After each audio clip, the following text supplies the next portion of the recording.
Shalom teman-temanku semuanya.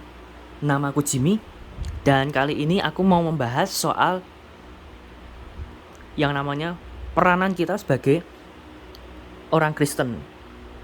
Peranan kita sebagai orang Kristen. Di Alkitab membahas soal anak, murid, hamba, dan seorang sahabat.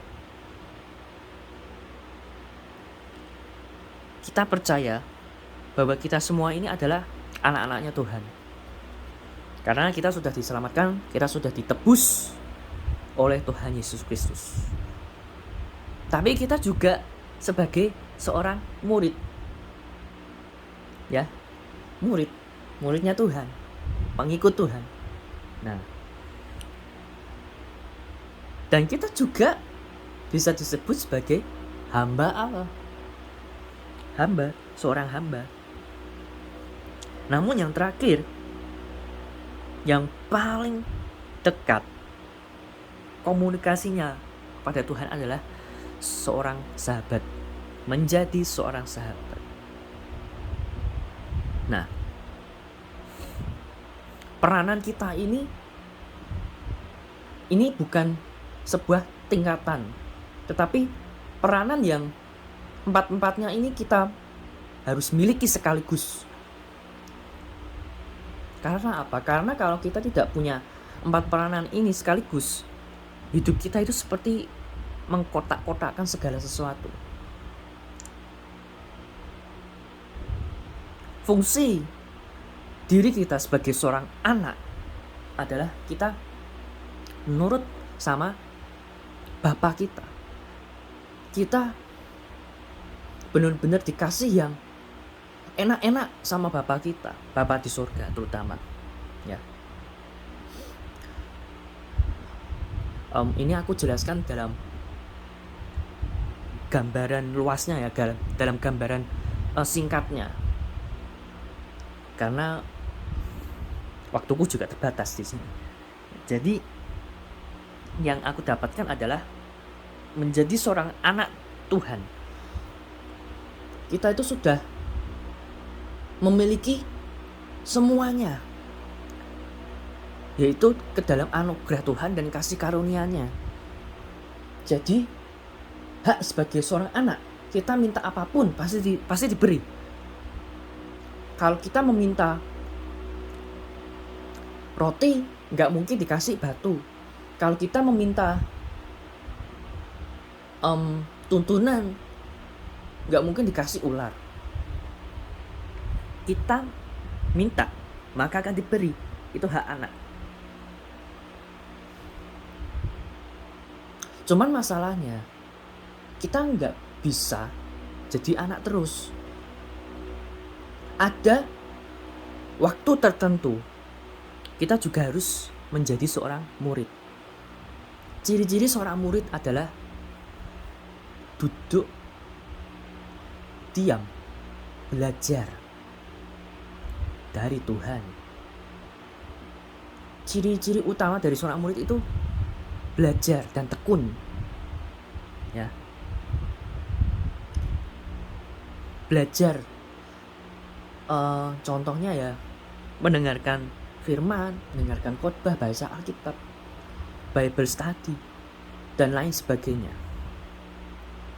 Kita pelajari terus itu yang namanya perkataan-perkataan Tuhan. Kita belajar. Kalau kita melakukan kesalahan, tidak kita ulangi lagi. Kita belajar untuk melayani pekerjaan Tuhan. Kita belajar untuk melayani sesama kita. Kita belajar untuk melayani di dalam keluarga kita. Menimba ilmu dan mempraktekannya. Itu ciri-ciri seorang murid.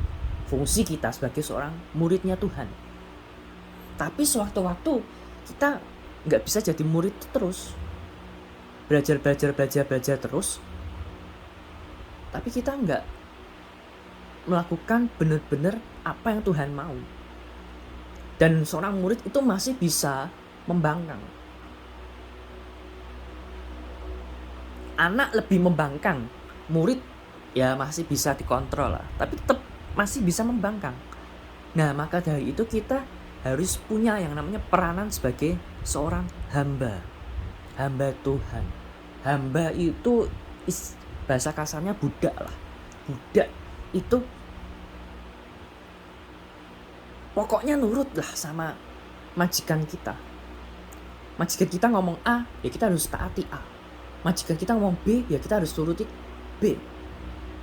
Majikan kita ngomong C, maka kita harus melakukan C dengan segera. Tunduk terus sama majikan kita, nurut apa yang Tuhan mau. Kalau Tuhan berkata ayo maju, ya kita harus maju. Kalau Tuhan berkata tunggu dulu, berhenti dulu, ya kita harus berhenti. Kalau Tuhan berkata belok kanan, ya kita harus belok kanan. Kalau Tuhan berkata ambil yang kiri, ya kita harus ambil yang kiri. Nurut saja sama Tuhan. Jadi kayak buntut, kayak ekor. Kita nggak boleh berdebat, kita nggak boleh membangkang, kita nggak boleh protes. Yaitu ciri-ciri seorang hamba atau budak. Ada statement yang berkata lebih baik diperbudak oleh Roh Kudus daripada diperhamba oleh dunia ini. Sudah jelas kalau kita diperbudak oleh Roh Kudus, ya meskipun nggak enak secara daging kita, tapi sudah pasti tujuan hidup kita jelas dan cerah. Ya karena dituntun oleh Roh Kudus sendiri. Ciri-ciri sebagai seorang hamba yang lain adalah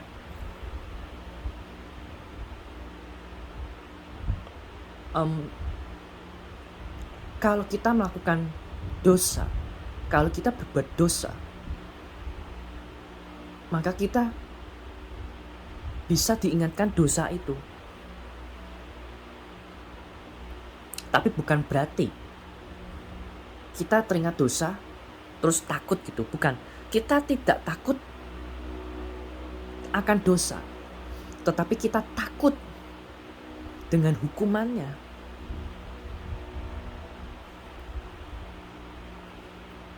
Roh Kudus mengingatkan dosa kita. Itu berbeda dengan intimidasinya si iblis. Intimidasi iblis itu membuat kita takut dengan dosa tersebut. Tetapi Roh Kudus yang mengingatkan itu tenang.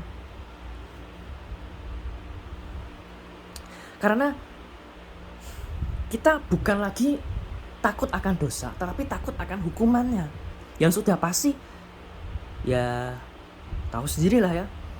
Nah, maka dari itu Roh Kudus juga mengingatkan bahwa untuk segera bertobat. Kalau kita sudah melakukan dosa, enggak segera bertobat, nah itu iblis bakal terus mepet kita terus.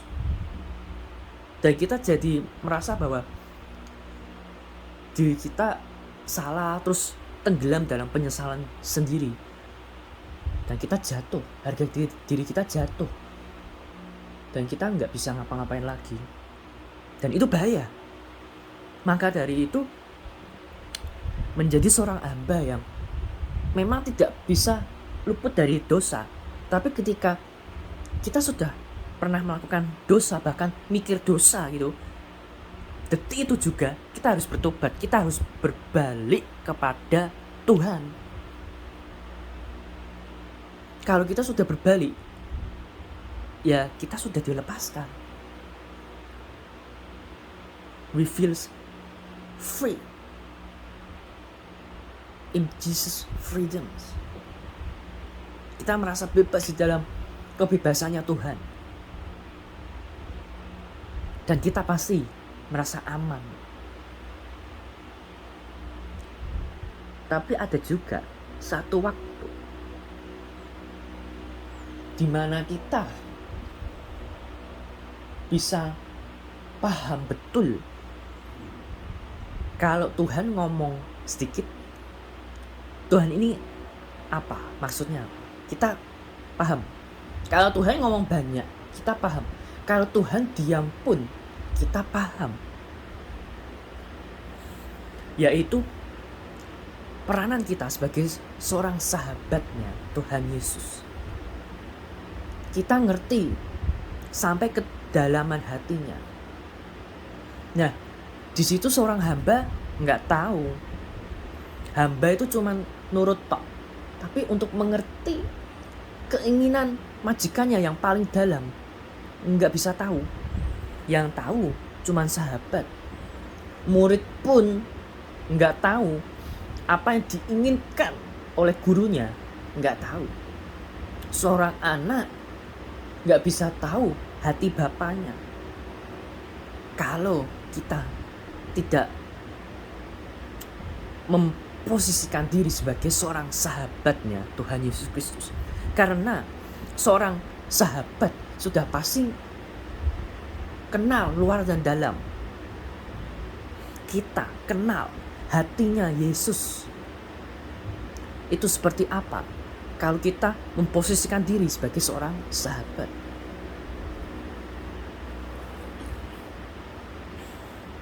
Tuhan jawab sedikit, kita tahu, oh berarti aku harus bergerak cepat. Kalau Tuhan jawab singkat.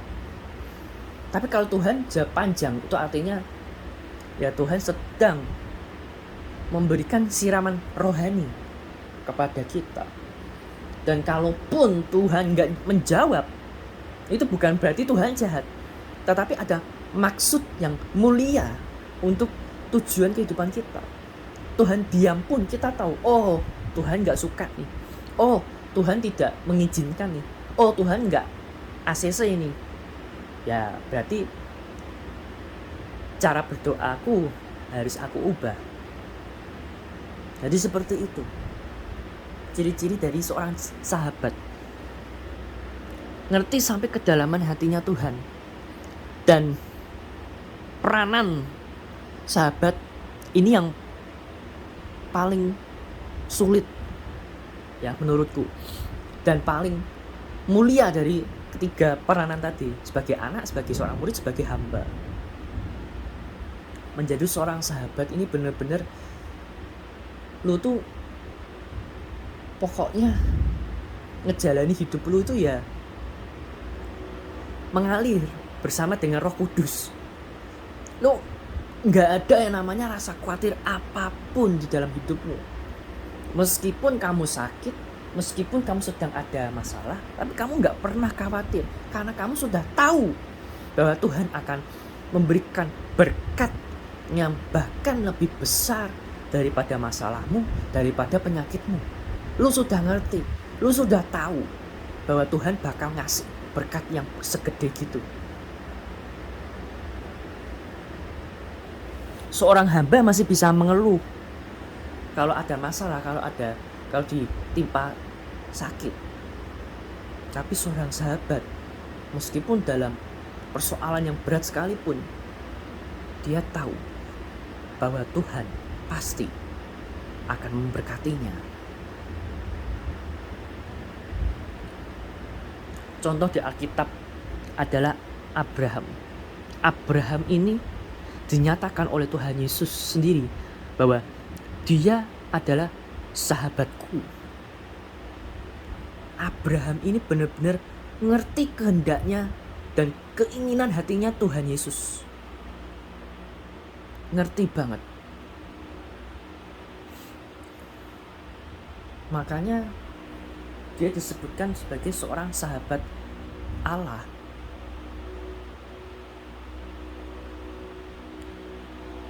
Bukan berarti secara umur, secara usia, semakin bertambahnya umur, semakin ngerti hatinya Tuhan. Oh, belum tentu. Cuman menurutku nih ya, ini masih menurutku, kalau posisinya sebagai anak, murid, dan seorang hamba itu mah kita bisa memiliki ketiga peran ini ya, anggap saja under 50 lah, di bawah 50 tahun, itu masih secara manusia itu masih masuk akal. Karena untuk menjadi seorang sahabat itu butuh pengalaman yang berkali-kali banyaknya. Setelah melewati yang namanya menjadi seorang anak, menjadi seorang murid, dan menjadi seorang hamba. Karena untuk ngerti hatinya Tuhan itu sangat sulit sekali secara akal sehat manusia. Tapi sekali lagi, ini tidak terpaut dengan usia. Oh, kalau sudah 55 tahun, kalau sudah 60 tahun, sudah pasti menjadi sahabatnya Allah dong. Belum tentu. Bisa juga usia 40 tahun, usia 30 tahun pun sudah bisa menjadi seorang sahabatnya Allah. Hidupnya benar-benar berkenan di hadapan Tuhan. Ya. Jadi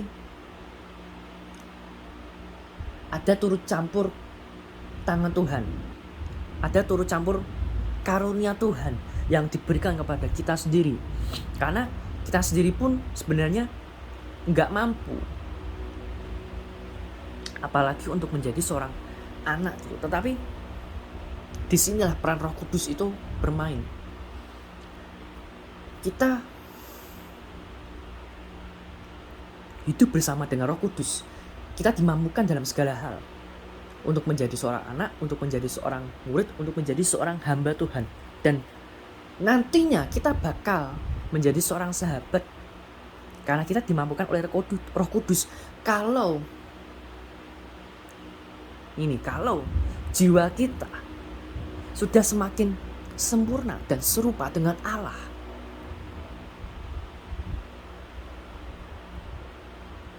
memang sulit. Tetapi kalau kita memutuskan untuk mau menjadi seorang sahabatnya Tuhan Yesus, maka kita akan dibawa ke sana dengan kekuatan Tuhan, dengan tuntunan Roh Kudus yang ada di dalam hati kita. Jadi seperti itu sharing pada video kali ini, dan aku berharap bahwa kita semua tidak bisa hidup sempurna di hadapan Tuhan kalau bukan Tuhan sendiri yang memampukan kita. Kita tinggal berserah kepada Tuhan, kita lakukan bagian kita, apa yang ada di depan mata kita lakukan bagian kita, dan Tuhan akan melakukan bagiannya sendiri. Bukan Tuhan melakukan bagian sisa dari hidup kita, tetapi Tuhan selalu melakukan bagiannya yang terbaik untuk hidup kita. Dan justru kitalah yang melakukan bagian selebihnya. God do all the best for us, and we do the rest. Amin.